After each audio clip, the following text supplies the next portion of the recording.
Can I do something for you, Mr. Bond? Just a drink. A martini, shaken not.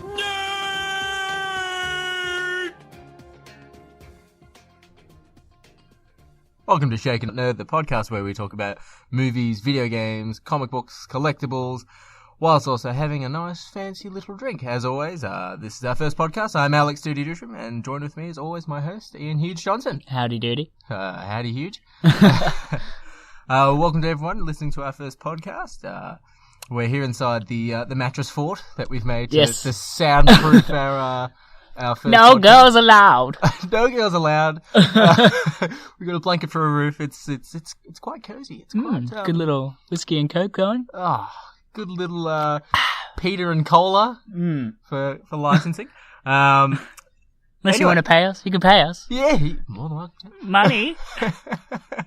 Those of us who are new, we're also new, so bear with us. But we started podcasting, or setting up the podcast earlier this week. We set up our first Twitter account.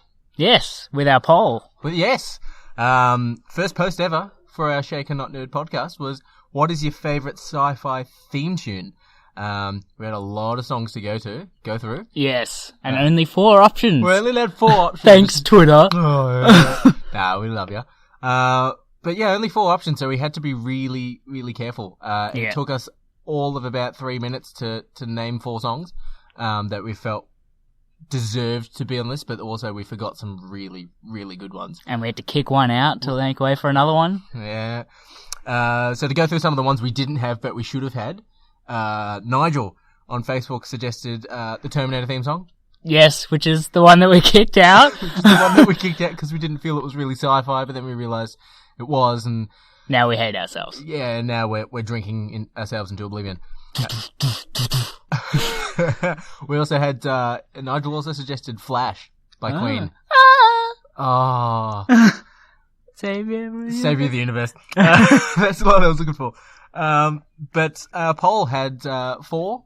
Ian, you want to go through the 4 we had on our Twitter poll? So the first option was your choice, Star Wars. But we didn't go with the actual theme song. We went with the tune. I want my future wife to walk down the aisle to, the Imperial March. Oh yeah, that'll go down swimmingly. I'm sure. Swimmingly. And it's just it's one of those. As soon as you hear it, it's just evil, and it's all encompassing, badass. Yes. And it's one of those ones where you really hate a teacher in school, and you just know that song's playing in the background. Yeah. Well, we've been out of school for a while now. But back in the day. Back in the day. But you still can't beat that John Williams score. Yes. Which wasn't in the first film. No, it wasn't. Vader actually didn't really have a theme in the first film. His appearance theme was the intro to the Tantive 5 when they break in. So that was my favourite, my pick. We also had Ian's favourite. Yeah. The Predator theme. Or as my dad calls it, Predator. Predator theme. The sexual Predator. Diddle-diddle-din, diddle-diddle-din. And that got 1 vote. My vote. Ian's vote. And that's all that matters, really, so yeah. So we'll just call it there, yeah. I guess. Why not? It's a winner, it's a winner in my book, and that's really all the only vote that matters. It's definitely more recognisable than the Alien theme, which was just like, Yes, another one we contemplated. We contemplated for a while, and then we realised that I don't feel it really has a recognisable theme. No. Unless you're a diehard Alien fan, which... There are people out there that are diehard Alien fans. I may or may not be one of them. Our other one was the Back to the Future theme, which, from our results on our Twitter poll, won by 1%. 1 whole percent. 1 whole percent. And 45 to 44%. Yes, 45 to Back to the Future, 44 to the Imperial March. Yes. And you had to blow your vote away on bloody Predator. Well, a close second clearly would have been Imperial. But... Yeah. So I believe a large amount of those votes would have been from... I guess it depended a lot on the age group that's voting for some reason. Yeah. I mean, you'd expect Star Wars to be across all age groups, but I don't know. For whatever reason, there's a very strong backing and backing to the future. People just keep wanting to bring up the past, mate. They just want to bring up the past. But last, no votes at all, the Star Trek theme. I wish I could say I'm surprised. To be honest, Maura, I'm surprised. But look, to be honest, when Ian suggested the Star Trek theme for the post, which I did because I know there are people who love huge fans of it. Yeah, Trekkies in trackies, sitting around eating Doritos, getting really fit these days. Yeah. You have some fit trekkers. Yeah, eat some kale. But he had to YouTube the theme song because I just honestly didn't know what it was. But it's one of those things. Once you hear it, you know what it is. You know what it is. Yeah. It's just, especially with the revamp that Star Trek has taken, it's not in it really at all. They've taken the Bond approach, and I think that is when there's a Star Trek moment, they'll play it. Yeah. But when there's a action moment, not really a Star Trek moment, but an action moment, they're just going with the Beastie Boys. And no problem with the Beastie Boys. I love them. Gotta love it. Gotta love them. It's was a huge part, really, in this latest film. Yes, and that's actually our first segment of this podcast is Star Trek Beyond review. Thank you. We saw Star Trek Star Trek Beyond. Jesus. Oh, Jesus! Throwback. Throwback Thursday. Well, it's a Saturday. But we saw Star Trek Beyond earlier today. Yes, not too long ago. Not too long ago. And I think that was the first movie we actually had to walk out going, we can't talk about it. We cannot discuss our opinions until we are in a public forum. We have to go back. We have to go back home. Marty, we have to go back! So we were just staring at each other like, you know what, I'd really like to talk about this, but there were some really bad movie trailers. Terrible. We had nothing to talk about. And we had to vent. We had to get them out. Yeah. Nothing against Australian films, but yeah, a lot against Australian films. That one trailer, it's not going to go named, but that one trailer. We're not going to name it, but it should be named and shamed. Yeah. No. But yeah, we saw Star Trek Beyond, the third of the rebooted Star Trek franchise. I quite enjoyed it. I'm not a big Star Trek person. No, not at all. I barely understand the color of the shirts. I think red's engineering, yellow's captain, blue is medical. Someone's gonna hate us for not knowing it. I guarantee it. I think there was a rule like you never want to wear a red shirt and go down to the planet because you're gonna die. It's red, isn't it? I think it is red. Yeah, your dad used to tell us never go outside in a red shirt or something. I think he wears the yellow one. Yellow's captain.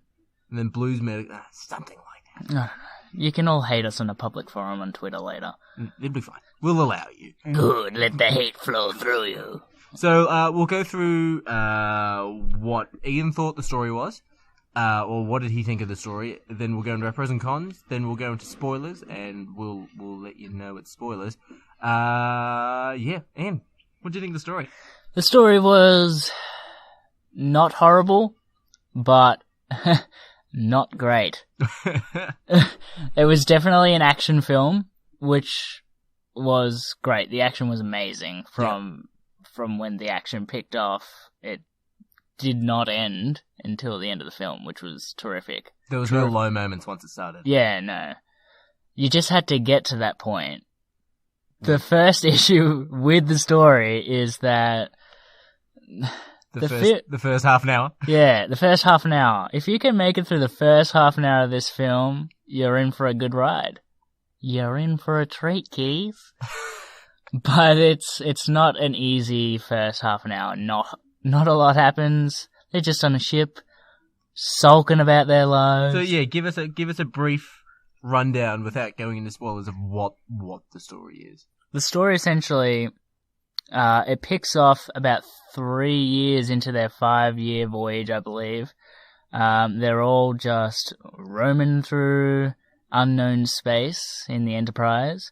Captain Kirk's a bit of a sob, kind of hating his life. He's contemplating leaving, and later on, not too far in, without really being a spoiler, we find out that Spock is considering it as well.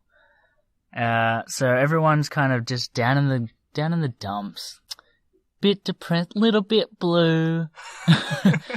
And then... I don't want to be a star captain anymore. I'm sick of being famous. It's so hard. So they pull into this super mega... Well, I think the movie itself describes it as a snow globe. An internal snow globe. Yeah. It's like a giant glass ball space station in space. The Death Star made out of space, inverted with a city on the inside. Yeah. Best way to put it. Yeah. It's a glass ball. And they rock up there at the space station, and some other ship has come in with some woman, alien, crying. Wah, wah, wah, my whole ship's been attacked. Wah, wah, wah, come save me. So they fly off to help out, and they get torn to shit. Torn open. And that's where it all really starts to take off. That's why if you can make it through to that point, you're in for a good ride. You'll be fine. Yeah, you'll be fine. You're through the bushes, you're out into the open. Yeah. It's just that initial point, it needed something in my mind. It needed like a prologue at the start of the movie where it had an action point to pull you in, and then it can throw you into boring crap of we're in space and we hate ourselves. It can throw you into the Trade Federation negotiations. Exactly. So where do we go? Go into pros and cons now about the film, I think. Pros and cons. Who goes first, me or you? You can go first. Alright. Go on. Alright. Pros, I really like that this film didn't focus on Kirk and Spock. It focused a little bit more on Chekhov, definitely a lot more on Scotty. Even though Simon Pegg wrote the script, he was probably like, I'm going to give myself my own scenes. But yeah, partnered them up, I noticed. Yes. So you've got Spock and Bones. They have a... Bones was great. Yes, Bones. Bones. Can't get enough of Bones. Yeah, they certainly gave him a lot more screen time this time around. Yeah. Well deserved and a good choice, I think. Yeah, definitely. Essentially, like the comedy as well. They force Bones to, to do more action things rather than more medical things, and he's just like, Damn it, man, I'm a doctor. Who else they partnered up? They partnered up Chekhov and Kirk, Spock. Bones and Spock, and Scotty, and the new character Jailer. Yes. Who's played by Oscar Pistorius in Kingsman, the Blade Runner. Oscar Pistorius. I can't remember the actress's name, but it's the villainess in Kingsman is the new character. But they were great. I found she was very good. I was very impressed. Yeah, especially she seemed to be a character without much emotion. At first, like she just seemed to be yes, no, and then she got more emotional as it kept going. So I kind of like that. Yeah, considering it didn't give us a whole lot of her backstory, but you were expecting a flashback here and there. Yeah, you kind of expected it, but never really needed to go into it. And yeah. I think it really speaks to the quality of her that without actually having her character have this whole backstory. She was still very commanding in every scene she was in. It's hard to ignore how well put together she was as an actor. Mm. The quality was definitely there. She was definitely good. Azule was quite good as well. Yeah, he had, I wouldn't say an actiony role, but he had a very good sort of like a reason for wanting to continue his mission. Like they showed that they explained that he's a gay character in the movie. He's got a husband and a daughter, and that's really cool, sort of thing. Like showing that and giving him more of a reason to fight and to do his job and stuff. They would be my pros. I really enjoyed the film. I'd walk out watching it again to see it with other friends or someone just wanted to do something again. I'd see it again. Your pros? My pros, I would definitely say the action. Yes. 100% this is an action film set in a Star Trek universe. Yes. And not the other way around. It's definitely not a Star Trek film with bits of action. It's an action film just with Star Trek characters.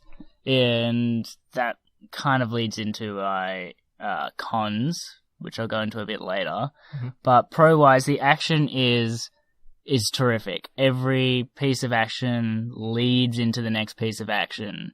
There's no point where you will be bored once the game starts rolling along. It's well put together action, and it's fast paced, as you'd expect from the director of Fast and the Furious. There's even a point with a motorbike, like a normal motorbike, not like a space bike. So I'm just like, okay, he needed an excuse to put an engine in there somewhere. He just needed it. So you like the action? Anything else? The action was terrific. Look, the acting overall wasn't... It's not a jump-out Oscar award-winning performance from anybody. Mm. But having said that, it wasn't the opposite either. It wasn't a film where you're going, oh my god, that was terrible. Can't believe that bit was terrible. One thing that actually I found really stood out was the costume design. Yes. At first they're wearing their normal blues and red shirts, but then they start wearing sort of outdoorsy trekking gear and whatnot like that. And it stood out really, like, it looked like that's how you do an X-Men costume with yellow and blue. You use the Star Trek sort of trekking outfits, and they looked really good. You could tell that there was a point in the film, once they crash land on the planet, that is, from there on, that is where they put 100% of their effort into everything in the film. Yeah. The bit leading up to it, not so much. But when they land on the planet, you notice immediately the costumes got about 200% better. The action, 200% better. The characters, just the way they're written and interact together, got a lot better. Yeah, it's almost like they just they've had this brilliant idea of crash landing on the planet and all of that sequence for the whole film, and then they just went, well, how do we get to this point? And they just threw an opening in. It doesn't fit with the rest of the movie, and it's slow. And that's exactly what my con is. Con is the opening of the entire film, Star Trek Beyond. It needed a part at the beginning. It needed some kind of action sequence to set everything up that later on in the film you'd go like, oh, that sequence at the start makes sense now. Yeah, it needed something like how you have the start of like Batman Superman has the Man of Steel part in Batman on the streets. Sort of the action-y, orienty, chasing sort of fun before you get into the dregs. Yeah, I think you need to grab that audience's attention at the start before you bore them to death with Captain Kirk's I Hate My Life. Yes. Any other cons? Trying to think about the cons. Idris Elba? So this is an issue. Idris Elba is an amazing actor, and I love his work. Even from his beginnings, in a sense, in Luther, I loved it. He's a great actor. You know how I feel about him. Yeah. It's almost a boy crush. Man Almost. Crush. Almost. Don't tell him. Sorry, Idris, if you're listening.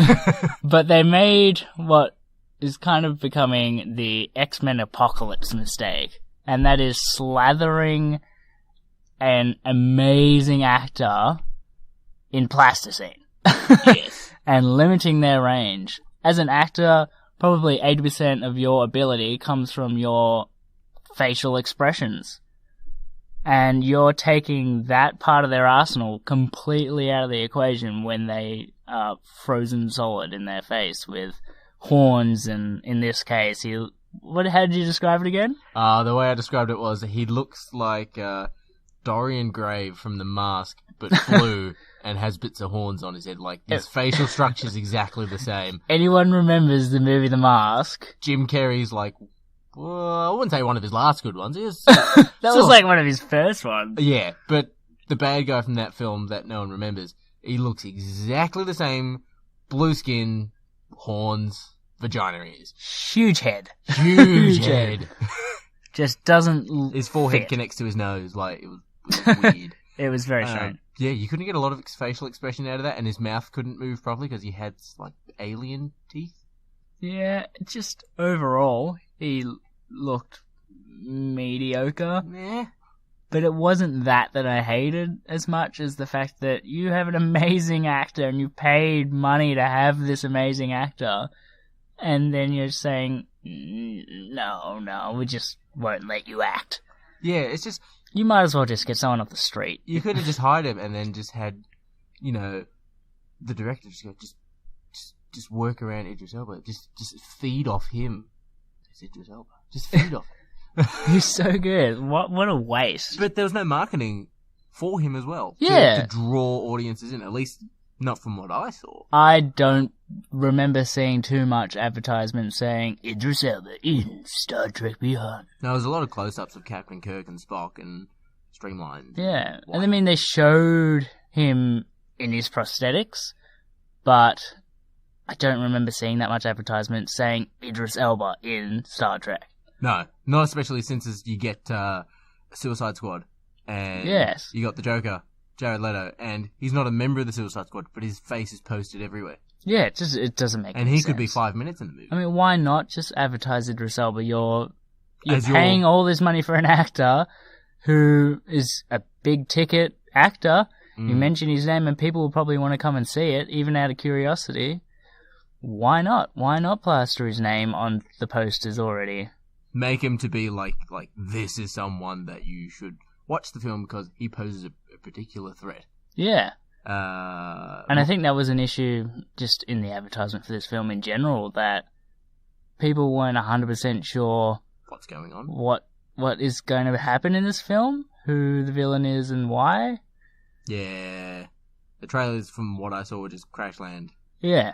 It was basic. Yes. Beastie Boys sabotage. Yeah. My problem with the film was, at least, at the end of Into Darkness, they introduced a character, Carol, who was one of the military guy's daughters. And from the way that Into Darkness was going, was Kirk and Carol were getting into what seemed to be some form of relationship, and they'd gone off into their 5-year journey into stars. She's not in it. Do not expect to see her in it. No. Or even have her mentioned. If you enjoyed her in Into Darkness, you're going to hate it and beyond. Because she's not mentioned at all. At all. Not a single word.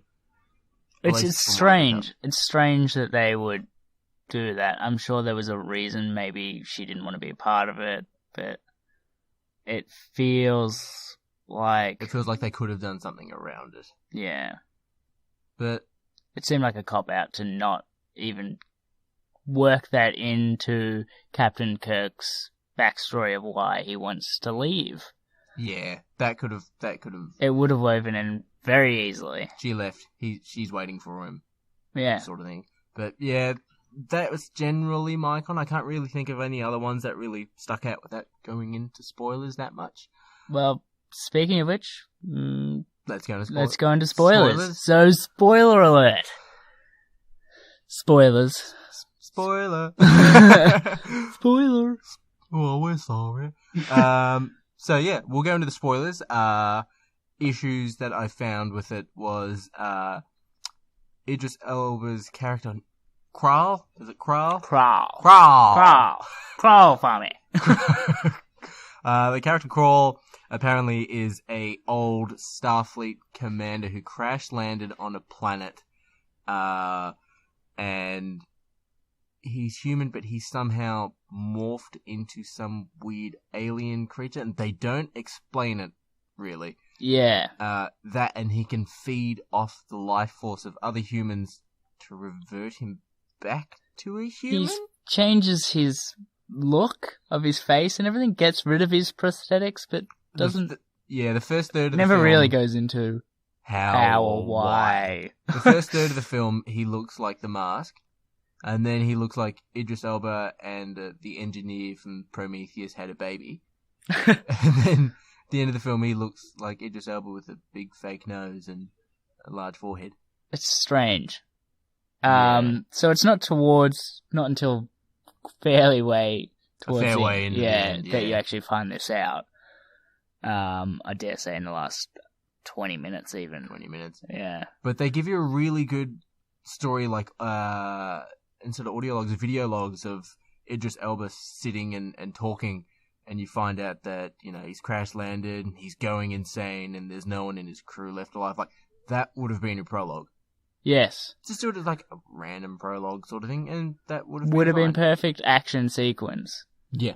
Of their ship crashing onto the planet. I mean, and it wouldn't need to be until much later that you find out what's going on. Yeah. But it never really... Yeah, in his audio log, he even says they've stumbled across something that will enable them to have their lives prolonged. And it never really goes into depth of what it is or how that works or why it's changed them into looking like... the alien weapon, it's just like...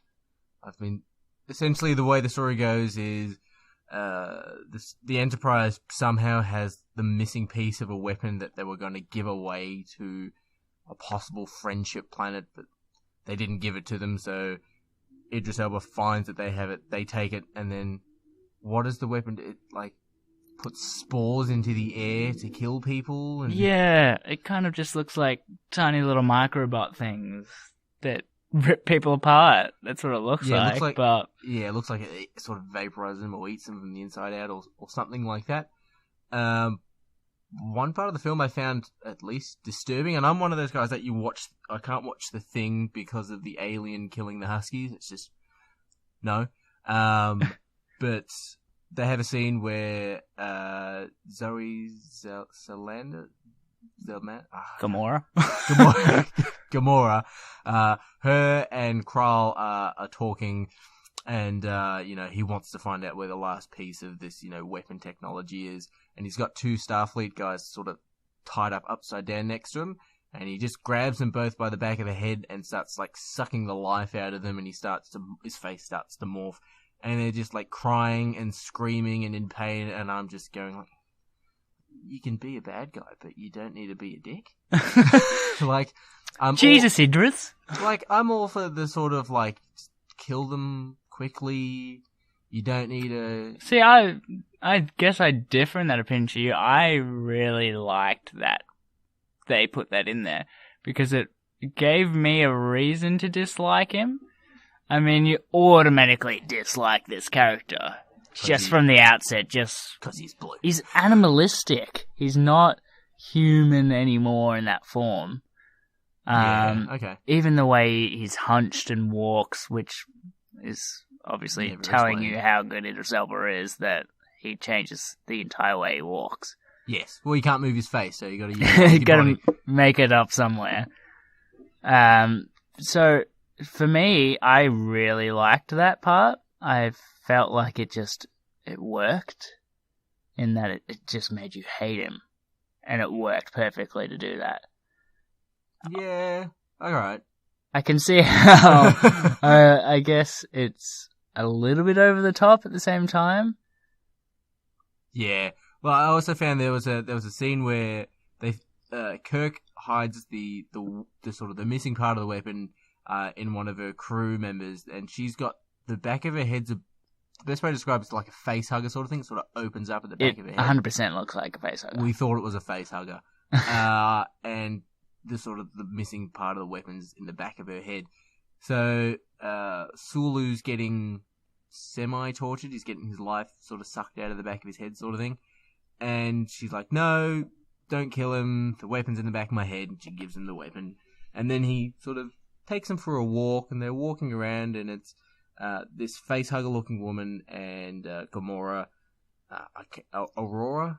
I can't pronounce her name. Aurora. I'm sorry, I'm not big on Star Trek, but they're walking around, and she doesn't. The facehugger woman doesn't seem to keep up with their walking pace. She gets locked in a room and killed, and she's like screaming, "No, no!" And you see it all, and you're just like, "No." She gave you the weapon. Just leave her. No, you. Idris, why? But that for me was the only thing I could really think of. Like, that's a bit too douchey for my life. But maybe I'm just getting old. just can't handle these things. I used to be anymore. fond of the Saw films, but you know, sucking the life force out of the back of a pretty woman's head. Nah.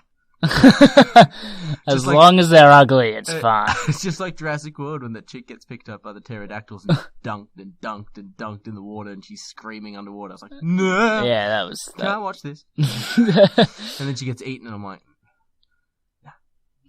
And then Chris Pratt shows up and all is fine. No, all's fine when you got Chris Pratt abs. We got Chris Pine now. But I enjoyed the film. I'm not big on Star Trek. I've only seen the J.J. Abrams films, and I enjoyed it. I'd probably go home and watch some of the Patrick Stewart Star Trek films or his TV series. But yeah, I think that's really why this new wave of Star Trek films is working.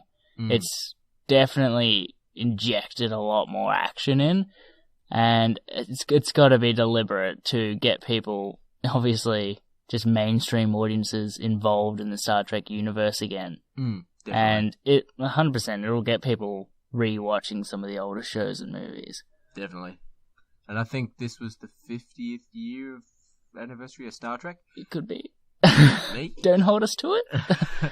But I enjoyed it. When it comes out on Blu-ray, I'll probably buy it. I'll probably buy all three of them in a pack on Blu-ray and binge watch them over a weekend or something. Out of the three, I'm gonna be hated, but I'm still gonna say I like the second one the best. Like, I'm a Star Wars person, I'm not a big Star Trek person, but I only know the J.J. Abrams films, and I didn't mind Khan. I thought the first time we see Benedict Cumberbatch and he says his name, Khan, he looked like he had a bit of a facial stutter. I think the Trekkies definitely don't like number two. They did not like number two, and the reason being that, well, for one, it brought Khan back, and they're all about new ideas and give us something we haven't give us something we haven't seen before. Damn it! But this is, apparently a change in the timeline from Spock coming back, and they handled the passing of Leonard Nimoy pretty well. Yes, they made. I thought they were pretty good references. Quite a lot of references, actually. Yeah, there's a big deal with Spock about wanting to leave the Enterprise and sort of finish where Ambassador Spock left off. And at the end of the film, you see like he has a sort of a time capsule care package sort of thing for him, and it's got a photo of the original Enterprise crew on the inside. And that was I thought that was a good nod. Yeah, it's sort of like Episode 7, and inside of the Falcon you find like the chess game and the training droid. Yeah, little nods here. You got to have little nods to respect the classics. Yeah. So, scoring wise, I suppose we should give some kind of. Yeah. For our first podcast, we probably should. I would say about a 3.9 with the torture sort of stuff that kind of made me go, as well as the missing character Carol that they never explained, and the lack of Idris Elba. Yeah, it seems like the more that we've talked about the movie, the more that I'm starting to get more nitpicky on the film.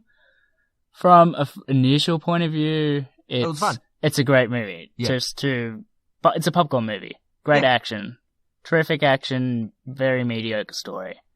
Yeah. If you're a Trekkie, if you're a Star Trek diehard fan, you're probably not going to like this film as much as some of the others. There's probably some of the originals or maybe the first one. Yeah. I know that Star Trek is some people's lives. Yeah. And I know that the people that really love Star Trek, the reasons why they like it is because of this. It's not necessarily a huge emphasis on action, more so this universe that it's created, in that it's got a lot of lore to it. Yeah. And it's all about communications, and there's just a lot more to it than just action. And if you're a Star Trek diehard fan going into this film, there's not a lot to fall back on. It's action, action, action. But it could be something that you're looking for. Like, it could be like, it'd be one of those episodes in perhaps a TV series where like all this action happens, good middle, good end, all that sort of stuff, but there's no massive real character development. It's sort of like they go around and they're still at the same point with it. They're already on, but like on better terms. Yeah, so I think for myself, scoring-wise, Initially, I was thinking maybe like 4 out of 5. Yeah. As an initial point of view, seeing this film, if you're not a Star Trek super fan, you're just a person going in looking for a fun action film, eat your popcorn, 4 out of 5. 4 out of 5. Awesome. All right. But speaking of sci-fi and view all the way, Rogue One is set just before Episode 4 of stealing the plans of the original Death Star. Yes. But they released like the costumes. They had the costumes on display on mannequins. They released a new TIE fighter. They released a new AT-AT, which is the Camel Walker from the Episode 4. But they made it a new one, and it's got sort of like a cargo bay in it, so it can move cargo rather than moving troops and people and stuff like that. I wonder if they will utilize that plot-wise, or whether it's just something they went, well, you know what, that kind of makes a lot more sense. Yeah, no, like, I like the idea of the AT-AT because you only really see it once, and it's kind of a, yeah, right, but the TIE fighter sort of, let's have a new TIE fighter, but let's not have it at the Battle of Endor, surrounded by... Doesn't make sense, really. Doesn't I make don't sense. like it when things do that. Let's do a prequel and then have more advanced technology. Yeah. Sense it makes none.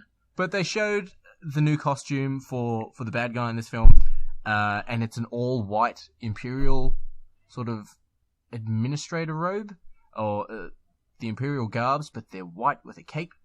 And I think it looked alright. Did you end up seeing the photos for any of I don't these think at I've all? seen that one.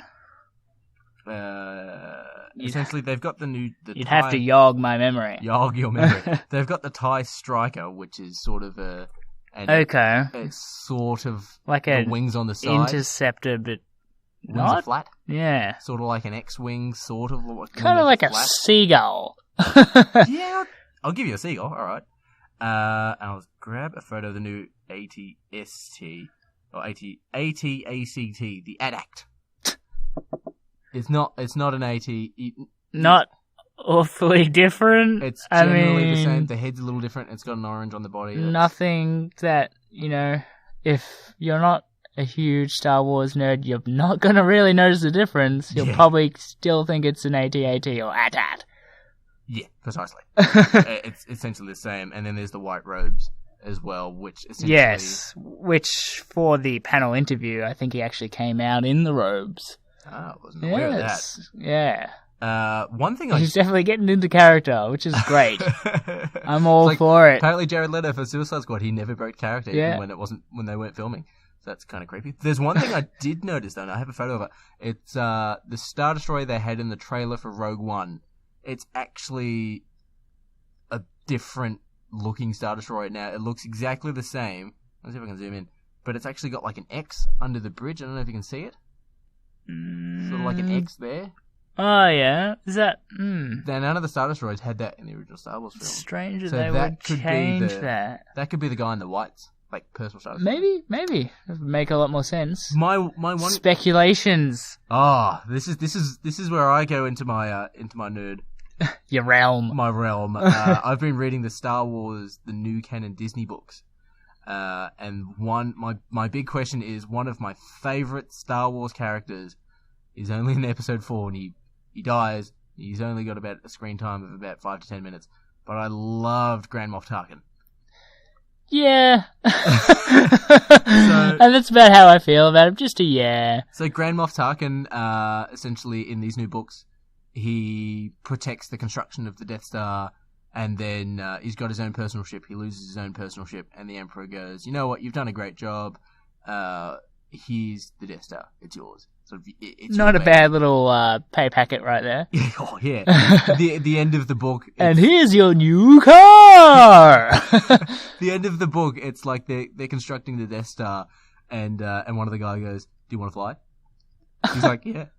Oh, yeah. And the book ends with like him moving the Death Star and him just with this overwhelming sense of power. But I can't feel like he would feel the wind in his hair driving the Death Star around. I like to drive my 1977 Death Star with the top down. Hey, look, it's Aldra! Oh, Aldra's gone. Too soon. But essentially, if Grand Moff Tarkin is the protector of the Death Star, then he's got to be in the film. He has to be. He has to be. Like, you can't have, let's steal the plans of the Death Star, let's have Darth Vader, let's have this new guy in all white, and let's Would I be surprised if they didn't put him in? No, but should they? Should they? Yeah. Well, he's in episode 3 for about 3 seconds. Right at the end. I remember. A lot of face putting. Not surprised that you would remember. But... I think it was our first day in Year 11 media class, and we had a photo of Star Wars up on the projector, and the media teacher goes, "Now, can anyone tell me who this character..." I've just yelled Grand Moff Tarkin at the top of my lungs in the space of 2 seconds. Grand Moff Tarkin! I love Tarkin. I reckon he's a great character. But yeah, I'm excited for Rogue One, but I'm also scared for it at the same time, because you're introducing new things, then you better explain. Look, I was hesitant, but with the new, do you call it a trailer? It wasn't. It's a behind the scenes, but not featurette. We'll call it a featurette, maybe. Yeah. Featurette. I've got to say, I was very impressed with the featurette. Personally, I thought the film looks like it's going to be pretty damn cool. I feel like, because it's set in the period of the original trilogy, generally, it's just before episode 4, but it's still within that arc period where, like, this is where you need to tread very carefully, yeah. Sort of like, don't fuck it up. But like, they've introduced the new stormtroopers, the Death Troopers, that are all black, and they've got a different looking helmet. Yes, these are the things that you got super fans. Yeah, but that's like, you putting them in this film, you never have them. Better again. Kill them. You gotta have something like, all of the Death Troopers were on this one shuttle, and this one shuttle clipped an X-wing and went spiraling out of control, like Darth Vader in the end of episode 4, and just smelt like burnt bacon wrapped in a leathery carcass. But one of my mates, Tom, actually noticed that the belt buckle for the Death Troopers is exactly the same as Vader's. It's sort of that long D with the lines in the circle, and he noticed, and it's like, could be Vader's personal guards. An eye for detail, that thumb. That thumb. Dougie, I think he likes Dougie. Dougie. But is there anything you noticed or wanted to point out with Star Wars Celebrations? In regard to Rogue One, like I said, I was very impressed with it. It all depends. The Godzilla director's doing it, so he's got a great sense of scale when it comes to, like, I loved Godzilla. I thought it was great. Breathing fire and lightning. I think just a little bit of cum came out when he breathed down its throat. Yeah, that was a good scene. But when I saw that, I don't know if anybody else in the audience screamed, but I certainly... You certainly did. I certainly did. I think I just reverted back to a childhood, just seeing it breathe down its throat. Ugh. Anyway, yeah, so the director of Godzilla, yes, gives me a little bit of hope for it. But I didn't realise until you mentioned it a couple of days ago, they've had to do a lot of reshooting for it, apparently. Apparently. You get it a lot with films these days. Apparently they've done reshoots for Suicide Squad, for that great Fantastic Four film. They did reshoots for that, but you could tell because Kate Mara, the actress who plays the Invisible Woman, had blonde hair, then brown hair, then blonde hair, then brown hair, in all these different scenes. Yeah. So, look, reshoots can go either way. Either way, it can be a good thing if they've realised we know where we fucked up. If they don't know where they've fucked up, then you kind of just not reshooting with an aim to something. If you're going to reshoot, you got to know what you're reshooting. You got to know what you're fixing. Yes. But I've read, it's all clickbait and reports, but a lot of people have said that Rogue One's too dark. It's a war movie. Yeah. Doesn't matter. Saving Private Ryan was just too dark. I had to bring my kids out of the cinema. This is the largest automobile I could afford. Other things as well from the Star Wars celebration was Rebels. Now, you haven't seen any of Rebels, have you?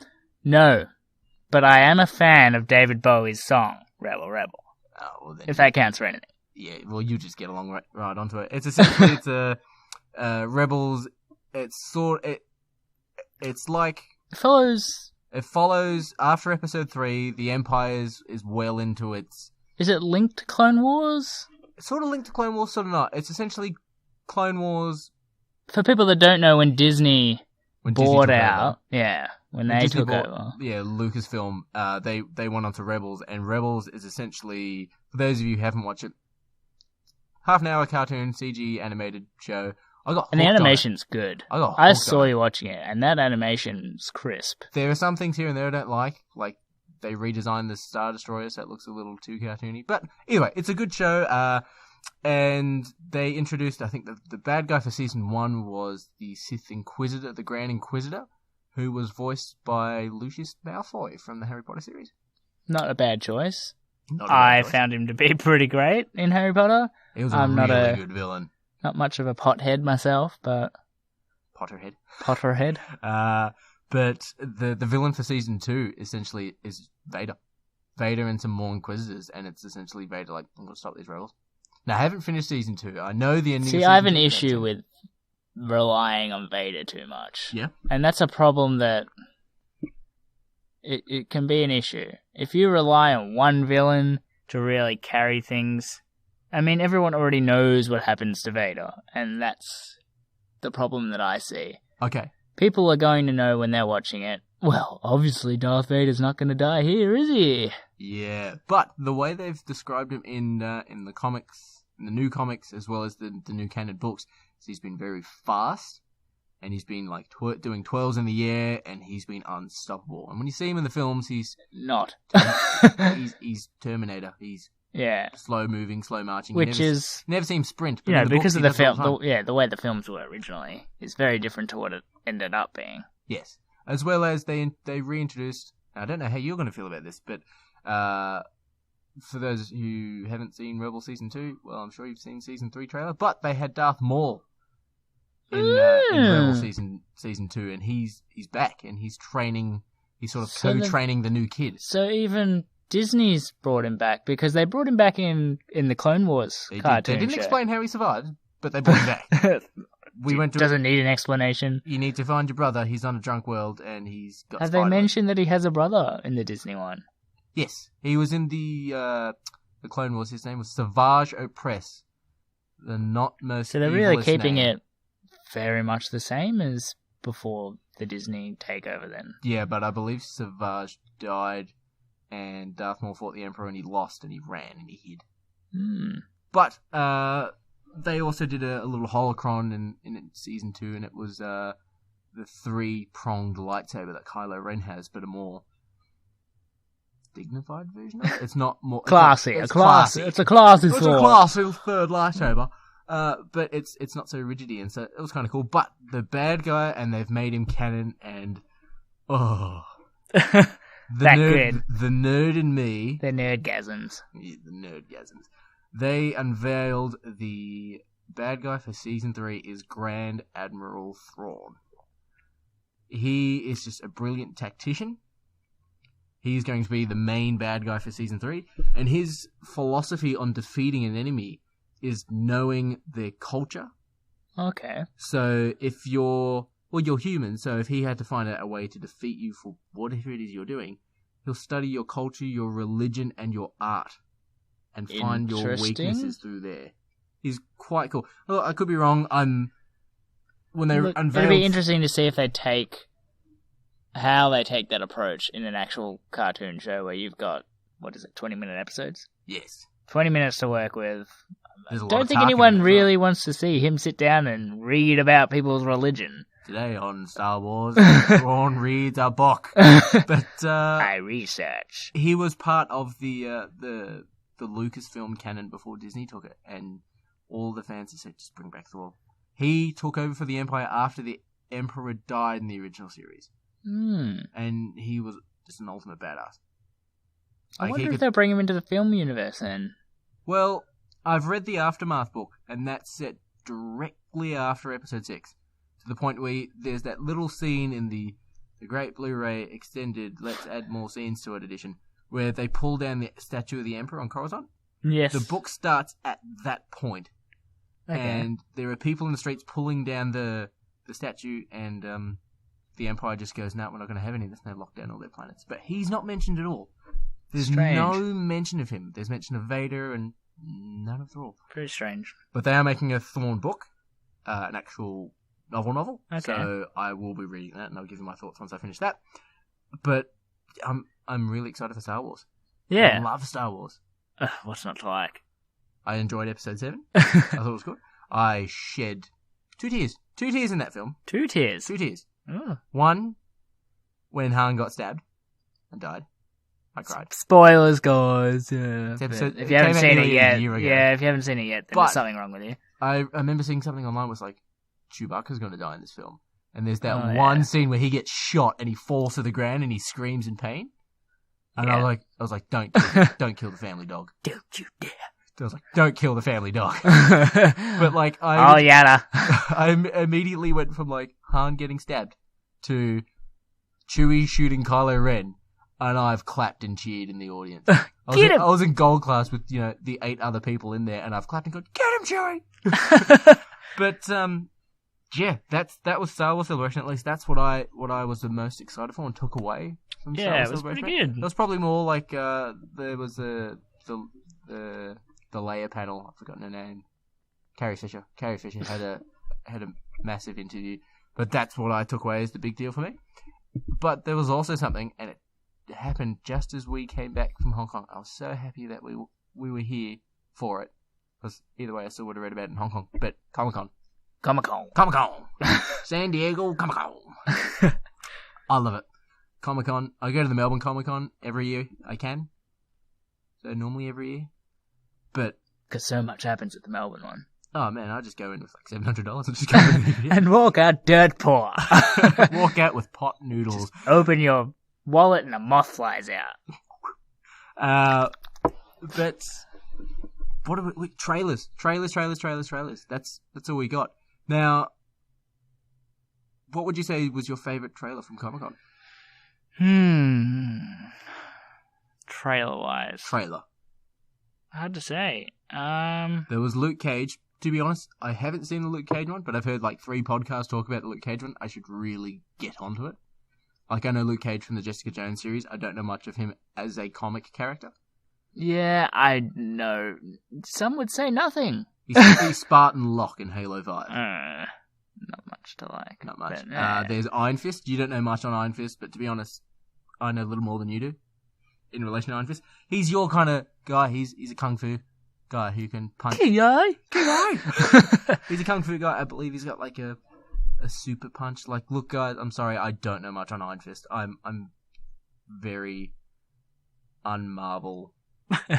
Unmarvel. I don't know much on Marvel, to be honest. But you have the Defenders, which is Daredevil, Jessica Jones, Luke Cage, and Iron Fist. It's their own series, sort of like a TV version of. Yeah, they didn't really show anything of it though. I didn't see that one either. The one I saw was just the titling, essentially. Some music kind of playing in a title and nothing. Okay. And they did confirm. I could be wrong, guys. Tell me if I'm wrong. Look, if there was another one as well. We have a Twitter page, Shaken Not Nerd, all one word, on Twitter. If we're wrong, let us know. Let us know. More than likely. Apologise profusely. I am wrong sometimes, but not often. And they confirmed Punisher Netflix series. I loved the Punisher and Daredevil season 2. The Punisher. You are to be punished. We need to stop going back to Star Wars. But what would you say if the one thing you walked away from Comic-Con going, I wish I was there, or I wish I could see more? The one thing that I really wish I was there to see is the Guardians 2. Ooh. They didn't show any of that. They showed it behind closed doors. Yes. They had the panel.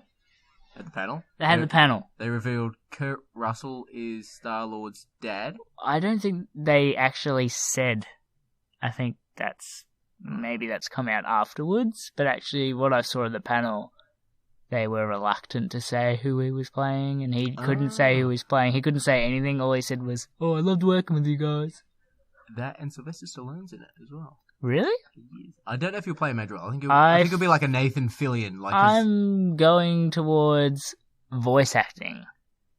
Yeah. Because he's known for his voice, which is not altogether great. Right. Here's your new mixtape! But, yeah. So, Guardians, you Guardians. Because the Not first like Guardians, to be perfectly honest, I had no idea who they were. Same. With probably 90% of people that went and saw it. Had no idea what they are, but the trailer looked amazing. And the film turned out great. It's in my top 3 Marvel films. Yeah. Top 3. It's probably, maybe my top 2. It's probably your number 1. Oh, yeah, you'd be your 2. I know what your number 1 would be. Your number 2. Yeah, maybe we'll talk about them another time, but... Another time. Yes, but I'm totally, hands down, I said, going into the first Guardians film, this looks stupid. It's talking tree. Dave Bautista, who at the time, hadn't done much. Hadn't done much that was that great. Spectre as well. Yes, before his career kind of took off from that movie. Yes. I was very hesitant that this could work. It's the fat guy from Parks and Rec. Yeah, exactly. And then he takes his shirt off and you can literally grate cheese on his stomach. Oh, the type of mozzarella would curl over his stomach. Tasty. Alright, so the one thing you wish you saw was some of the... I was expecting you to go with Thor, to be honest, especially with the Hulk and the gladiator armor they showed. I didn't see much of that, but... They only really unveiled Thor's gladiator armor, so there's the comic book Planet Hulk, where they put Hulk on a planet. It's a gladiator sort of planet. Yeah. From what I can recall from the Look, book. I don't mind the Thor films. They're not bad. 2 was a lot better than 2 was a lot better than 1. I don't know if that's a universal opinion, but certainly my opinion. And that's the only one that matters. Well, it's 50% of the opinion in this podcast. But look, you're all entitled to your opinion, but mine's the right opinion. But I remember, I think it was last Saturday morning, woke up, saw my phone, thousands upon thousands of notifications of people, family, friends, workers tagging me. So I'm like, what is going on? And I've slid it open and it's just gone teaser for the Justice League. And I remember just slapping the fiance like, wake up, you need to watch this. Just putting on the little HD button. I'm sure she was just enthralled by it as much as you were. Oh, yeah. She didn't get it. No. So I loved it. I thought it was great. I reckon 2017, and I've seen it all over Facebook. 2017 is going to be the year that Aquaman jokes die, because he's going to be Seaman. Seaman and Swallow. He's going to be a badass. He looks great. Yeah, I think there's a lot of potential with Aquaman. Seaman. That, and I think James Wan is directing the Aquaman film. Yeah, he did the Saw films. Apparently, yeah. And that's probably like the one place where you can go. Probably what he may even be better known for now is The Conjuring 1 and 2. I haven't seen those. The Conjuring has hugely taken up. I need to get on those. Yeah, you do. Pretty good. They're pretty good. But you won't shit your pants, but you'll come close. It's kind of like X-Files. Never seen it. We're not going to do Get out of my podcast. Get out of my mattress fort with a blanket. Get out of my tent. But I love the Justice League trailer. The little Flash coming home and seeing Bruce Wayne in his chair, and then throws a batarang on him, and slow time essentially stops for him. It was great. I was really concerned about having a TV show Flash that everyone loves, and then not casting him in the movie. Yeah, but they've gone with 2 different totally universes. But the actor they've chosen for the film Flash version is pretty good. He's a very good actor, very capable actor from things that I've seen him in. There's plenty of things that you guys all know what he's been in, so no point going into it. You don't know. He's a great actor. I can't name any of the movies he's in. He was in Perks of Being Wallflower. Ah, yes. He was in Whiplash as well, wasn't he? He was in I can't remember the name of the film, but he plays son of another terrific actress. Okay, we're gonna leave. And he's crazy, and just go sit in the corner and then come back with you. Yeah. Just get your thoughts compiled and. But look, especially a lot with the complaints from the original cut of Batman Superman with the movie's too dark. The trailer was a lot lighter. Yes, I think they definitely took that on board. It had Icky Thump by White Stripes playing. Yes, I think it was. I think it's Icky Thump. Yeah. I watched that trailer a good 7,000 times. I liked it. Did I like it out of all the trailers the most? No, not that it's a competition. I know people are going to say, no, it's not a competition. It was a good trailer. I wasn't that impressed with the comedy. No? Okay. I didn't really go, "Ah!" Not at all. I thought they were kind of terrible jokes, but personal opinion. Personal opinion. You're all entitled to one, but mine's the correct one, as always. Oh, yeah. But I thought that the Wonder Woman trailer was actually better.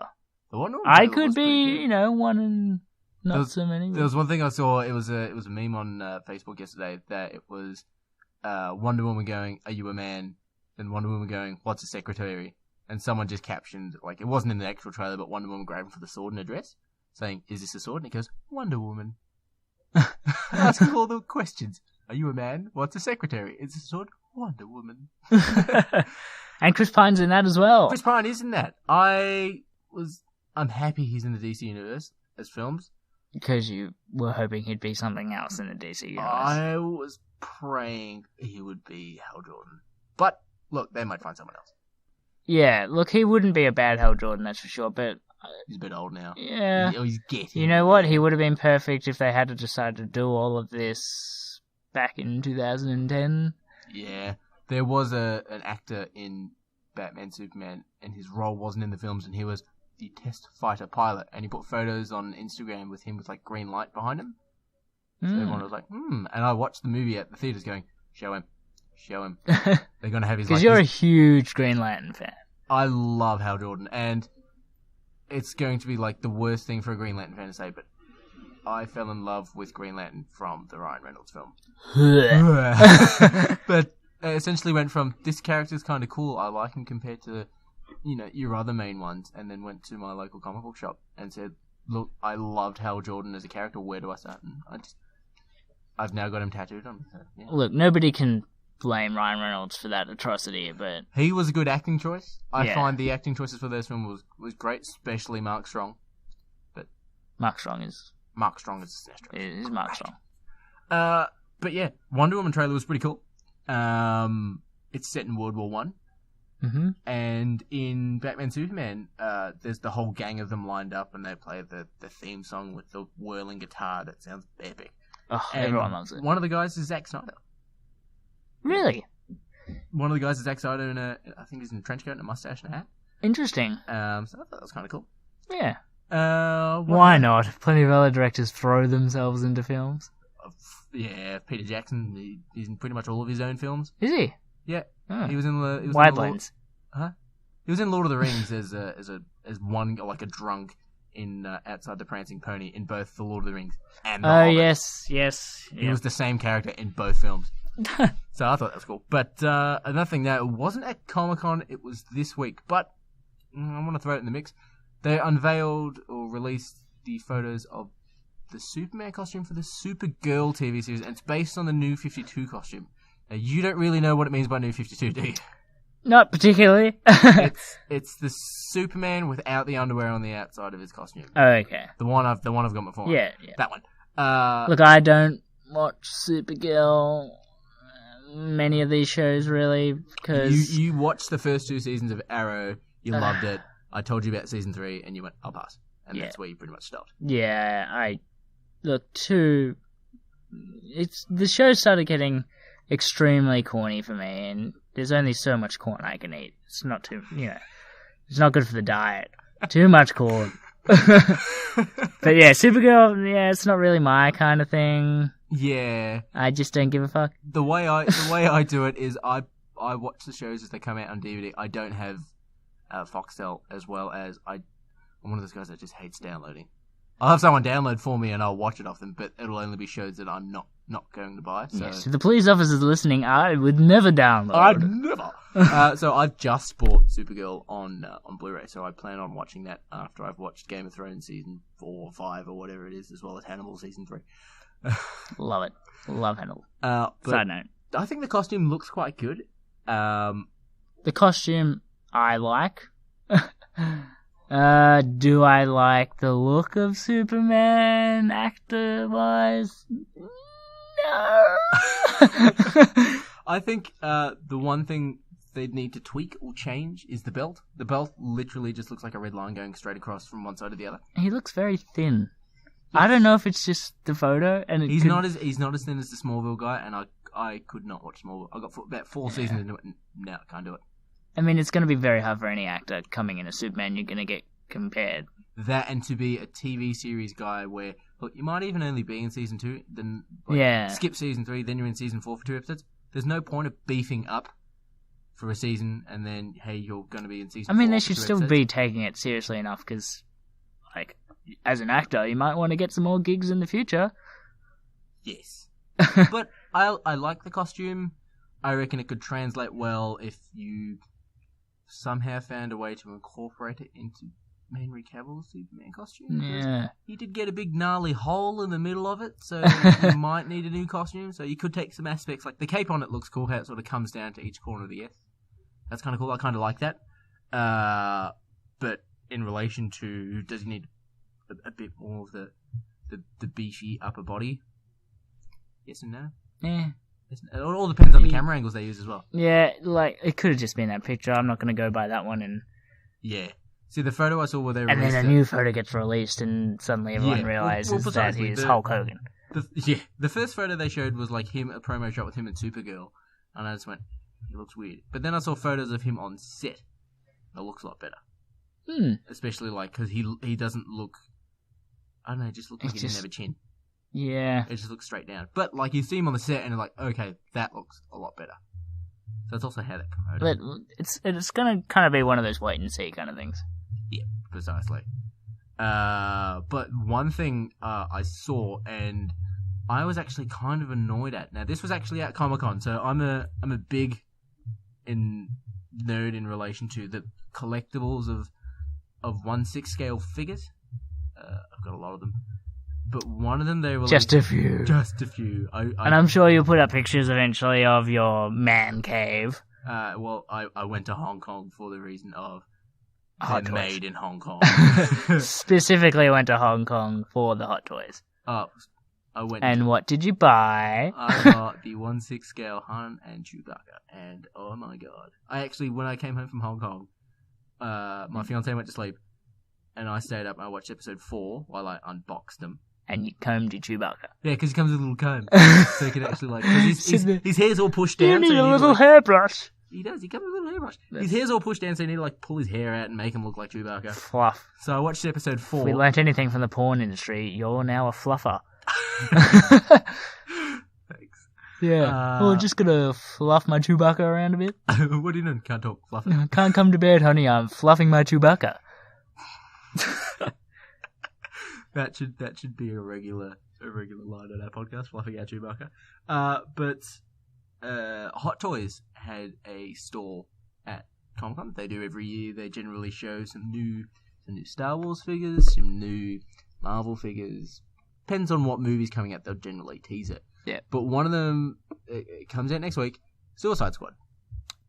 So they unveiled the Joker in his sort of, it's not your traditional suit. He's wearing like a silver jacket, black pants, red shirt.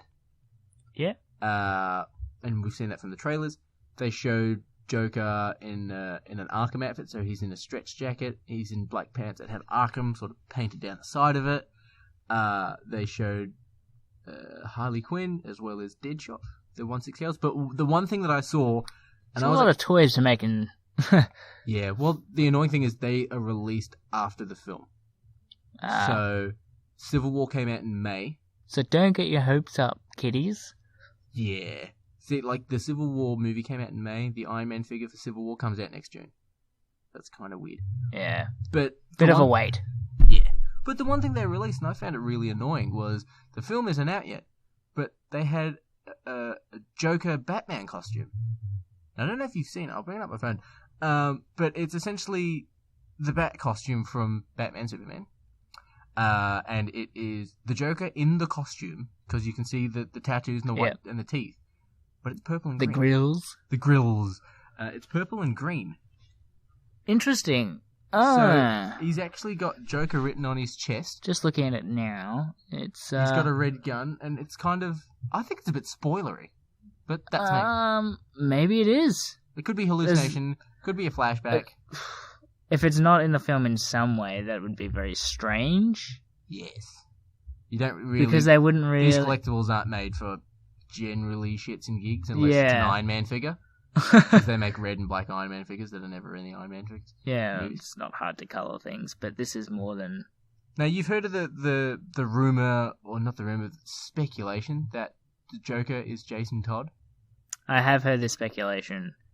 It's hard to tell whether or not it's true. There's a lot of evidence pointing towards the fact that it's true. The first thing that someone saw, I think, was the Robin suit from Batman Superman had 2 holes in its shoulders, and then the Joker has 2 scars on his shoulders in the exact same spots. Yeah, which says to me, that might be too coincidental not to be true. But there was another photo of this. We don't know what the backstory's going on, though. We won't know until...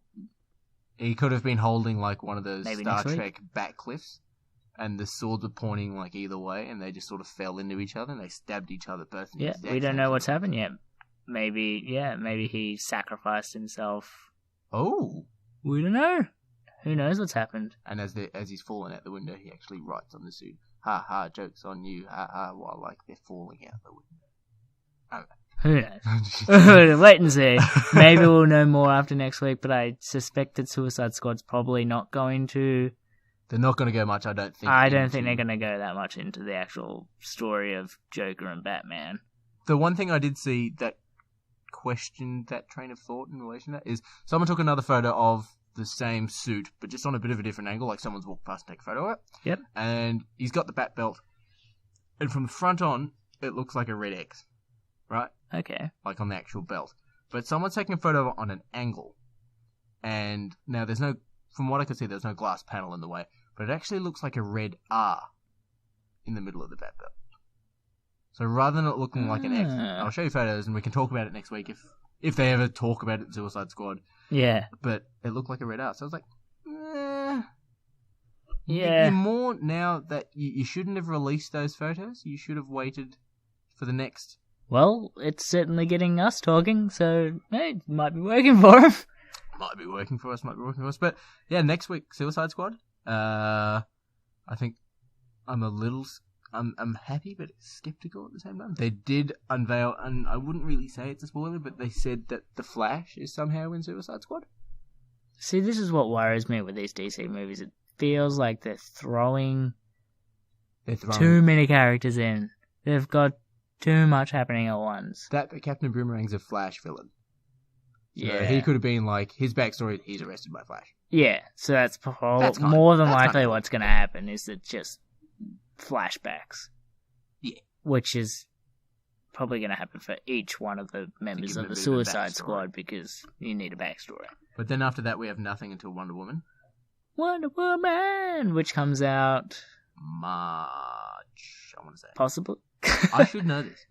Don't hold us to it. That and Justice League's November next year, but they've given us a teaser this year, and they've only been filming for 2 months. That's kind of cool. Kind of cool. At least they're trying to keep their PR department busy. Yeah, I think they're not going for a repeat of Let's Show You Doomsday in a trailer when he clearly should have been a surprise in the film. Yeah. There was a big stuff up, at least. Yeah. In relation to Look, everyone's got their own opinions on that movie. But and yours and I differ. But yes. So going into that, next week we have Suicide Squad. We're going to do a review of it. Same sort of thing. Pros, cons, spoilers, non-spoilers. Yes. So let us know what you thought of this podcast, what you'd like to see more of. Look, if you'd like to hear me talking more because I'm more interesting and just good looking. I don't want to brag about myself, but I have a terrific just a terrific head of hair, nice teeth, beautiful blue eyes. I've got better teeth than you, but you got better hair than me. It's not a competition, but I won. But essentially, yeah, we got Suicide Squad next week. I'm going to do a review of that. I'd love to get Ian to watch the Ultimate Edition of Batman Superman. Yeah, let me just set aside a good week, because that film goes for 3 hours. You've watched the extended editions of Lord of the Rings. They're 4.5 hours. Yeah, doze off. But watch, yeah. But yeah, thank you for all those who have listened. Look, if you want an opinion on something, drop us a question, say hi, high five us, and things you were looking for us maybe to talk about, we can bring up next week. Go for it. Yeah. If you even say, look, guys, you didn't understand Star Trek, fine, let us know. Let us know. This is a work in progress. We're hoping to get better more than get worse. Yes. We've started now. We'd like to get worse. Yes. But yeah, we're very excited for our ongoing and we've podcasting. had a lot of help from people. A lot of help. Tips, tricks, help. I want to thank the Comic Confidential podcast. If you haven't heard of those guys, check them out. They're actually really great. Good. Yeah. They're hosted by Troy and Cade. They're up in Cairns. They're actually, if you're ever wanting to do your own podcast, you got to check those guys out. They're great inspiration, great guys, and they're just awesome in general. At least in my opinion. they were great, very helpful for us. Very, very helpful. So share the love. Suss those guys out if you haven't. Fat Man on Batman, Kevin Smith, great inspiration. If you haven't get on him. But also, thank you to all those who voted in our Twitter poll for the sci-fi theme songs. I think next week... Always good to know that somebody might listen to us. We got 9 votes. 9 listeners. Getting there. Oh, we're moving on up. But we'll do another Twitter poll next week. I want to find out what your favourite sort of your villain theme is. Now, I don't want to put the Imperial March on there. I actually have one theme I really want to put on there, but I'm going to leave it to the poll. Yes. There's one that I really, really liked, and you were like, you and I differ opinions quite regularly. But, yeah. A big thank you to the Comic-Con Confidential guys. Everyone that tweeted in. Everyone that tweeted. Big thank you to Nigel for pointing out the Terminator and Flash by Queen should have been on our list. And to Haley. Yes. Haley MUA. She retweeted the love. She shared it on her Facebook. So big thank you there. As well as everyone who shared, tweeted, and liked. Really appreciate it, guys. Yeah, share the love. Look, if you've got something you want us to bring up, we'll bring it up. If you want to call us assholes because we didn't understand Star Trek correctly, that's great. We will actually read out at Ian Johnson called at Dudi an asshole. Well, he does it every day. Yeah, get used to it. But if you've got any questions, guys, it's at Shaken Not Nerd. At Shaken Not Nerd. One word. Shaken Not Nerd. And any questions for me? I'm at Dudi Dutram on Twitter. And I'm also on Twitter.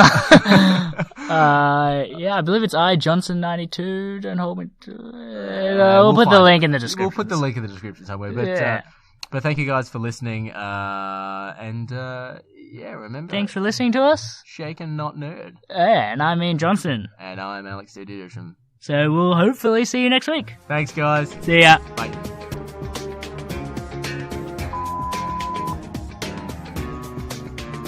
Wait. 3 measures of Gordon's, 1 of vodka, half a measure of quinoa lily. Shake it over rice and then add a thin slice of lemon. Shaken or stirred? Do I look like I give a damn?